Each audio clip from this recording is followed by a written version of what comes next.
Welcome back to my channel, Sunshine Shoulders. I'm Calvin. Thank y'all so much for stopping by again today. I'm out here on the mean streets of Manila. You'll never see anything out here. Imagine a city of 20 million people. I'm on my way to meet a friend, but last night I got to tell you this short story. We were eating in Chow King, sort of like in between Jollibee and McDonald's. A little boy walks in, he's 4 or 5 years old, his sister's 7 or 8, and they're asking for food, and somebody gave them some leftover pancit, and they're sitting there eating it. And it was a little boy who caught my attention, man, He was younger than Booby. Little frail guy. His hands were dirty, the bottom of his feet were dirty. And let me get across this street. But he had the most infectious smile on his face. And everybody that came across him, smiled at him. But he had a shirt on, I guess it's 2 or 3 sizes too big. Really came down to his knees. So I really didn't know if he had on any pants or not. And he just looked like he needed a hug, man. I'm thinking to myself, where's his family? Where's his mother? His sister was looking out for him. So I went up to the counter and ordered them something, but when I turned around, they were gone. I walked up and down the street trying to find them, man. I couldn't find them. It touched me, man, in a way I haven't been touched in a long time. And, the Christmas lights are flashing out front. And I'm thinking, this is no way for a 4-year-old boy to live. But you see that on the streets of Manila. I see more women smoking here than I've ever seen in the Philippines. I promise you, man, I could count on my fingers the times I've seen women smoking here. But when I got to Manila, you can't go 10 feet without seeing a woman with either a vape or a cigarette in her hand. Maryland said it's stress, and I believe it. But yeah, you'll never see anything on these streets here. The traffic is just unbelievably bad. It's almost 2 o'clock. There's always cars on the road. I don't care what time of day it is. It's starting to rain a little bit, which I'm glad. See, right now, this time of year in the Philippines, no matter where you are, you're going to get good weather. It's going to be overcast like this. You're going to get a breeze. For about a whole month, it'll be the rest of this month and the rest of January. It'll start heating up again, last of January, 1st of February. So if you're thinking about coming over here and you say, oh, I can't handle the heat, now will be a good time. But remember, this is when those typhoons hit, so just be, conscious of that. But I'm on Rojas Boulevard. This used to be like the crown jewel of Manila. And it still is nice as you get on further down, away from the riffraff. They call it the wild. And it's wild, man. You see whole families on the street. They've got whole streets, nothing but homeless people. And I'm not putting anybody down. I'm just saying, this is the mean streets of Manila. If you want to come and live here, this is what you're going to have to deal with. We went to the PSA today, Philippine Statistic Authority, to pick up a copy of Booby's birth certificate. We need that. We finally got an appointment, 7 o'clock in the morning, and we better be there at 7. We got to go to St. Luke's first and pay them. I'm already out of about 100,000 pesos trying to get this CRBA, but it's worth it, man. I'll be able to sleep at night. When you talk about, I bought plane tickets that we haven't used. They're in reserve or whatever they call it. The to-go tickets back and forth. The Airbnb, the food. the $750, not pesos, for the DNA kits, and then I've got to pay 1,500 pesos each in the morning for me, Booby, and Marilyn to take the test. But I'm finally able to get this behind me, man. I mean, it's really stress. I've been stress eating. But I think this is where I'm going right here. I'm not for sure. I'm supposed to meet him here. It's called The Breeze. I don't think this is it yet. Maybe it's called The Breeze Residences. I'm walking. It's about a mile and a half from where I'm living, where I'm staying. I'm staying in the Grand Riviera Suites. I mean, it's nothing to write home about, but it is in a great location. It's, no, that's not it. Certainly if you got an appointment at St. Luke's, or if you got an appointment at the U.S. Embassy, it's just right across the street.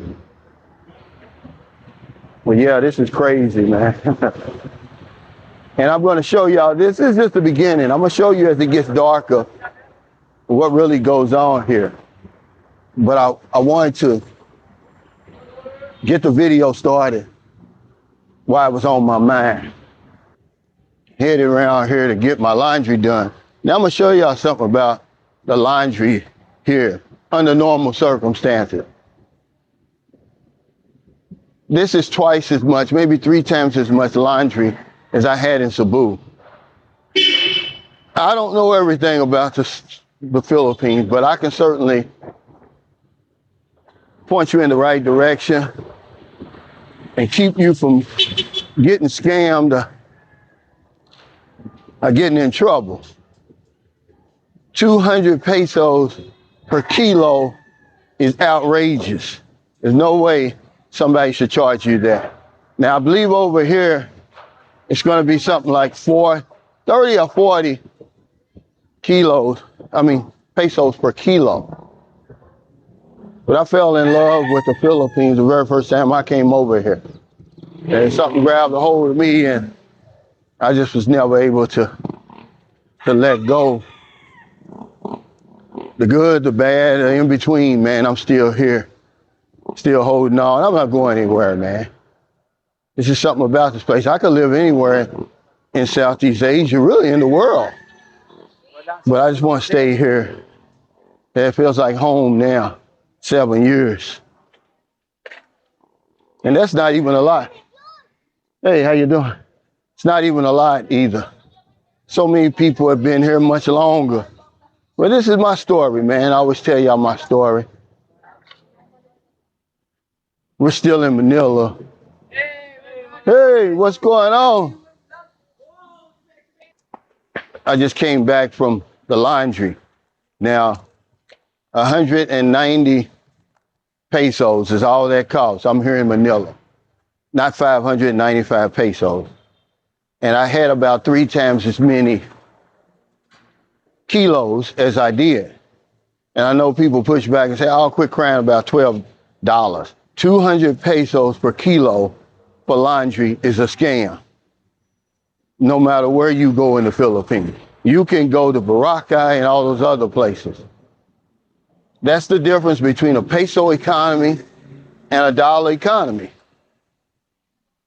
This is the first lesson that you have to learn in the Philippines, how to differentiate between the two. Otherwise, you're never going to respect the value of the peso.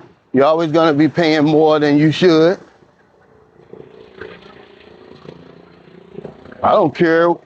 They need to get another place. If their rent is that high, that they're spending that kind of money, that they have to charge you that kind of money to do your laundry, because they're not doing anything special. Maryland claims it's the best laundry she ever had. Well, where we just came from, we've already had the laundry done once. I mean, it can only, you can't get any cleaner than clean. We went to Chinatown today. People always talk about, oh, the food, and blah, blah this and blah, blah that. No. Actually, the food choices in Chinatown were many. I mean, they had authentic Chinese food, street vendors, They had that Lucky Charm Chinatown Mall. This is the first time I've eaten the Chinese food that I'm accustomed to in America in the Philippines. Then of course they got the Divisoria Mall. We enjoyed ourselves, man. This is a reminder right here that there's 20 million people in Manila. But for people who say, oh, the food in the Philippines, you just aren't getting around. I've been in Manila, this is my second week. What about that week? You're not getting around, trust me. There's just so many places where you can eat, so many places to go. I went to Robinson Mall in Armida, and if they allowed me to bring a camera in there, I'd make a vlog, the mall of women. I'm like, well, where's all the men? Now this is Sunday right here, so you're gonna see men, but if you go to Robinson Mall in Armida any day but Sunday, it's nothing but women all over the place. But yeah, we enjoyed ourselves here. Maryland got some deals. And I'm not even talking about Metro Manila. I'm just talking about Manila City proper. Traffic is just horrible over here though. If you ever decide to come to Divisoria, just always remember, no matter what day, no matter what time, the traffic is terrible. Morning, afternoon, evening, night, it's a traffic jam. I mean, literally. So if you're in America, if you're in the Philippines, wherever you are, finding your heart to help somebody, not a day goes by that I don't help somebody. Because if I don't know anything else, I know this one thing for sure. We help other people, we help ourselves. Take care, stay safe, stay out of trouble. I'll see you next time. Don't do anything stupid. Manila has a lot of food choices, ladies and gentlemen, but you gotta get around. You're not getting around seeing all of Metro Manila. Parañaque, Las Piñas, Quezon City. Come on, man. It's Christmas time. It don't even seem like Christmas. I guess when I get back to San Carlos City, it'll seem like Christmas. But take care, everybody. See y'all next time. Feels like I'm coming down with a little cold.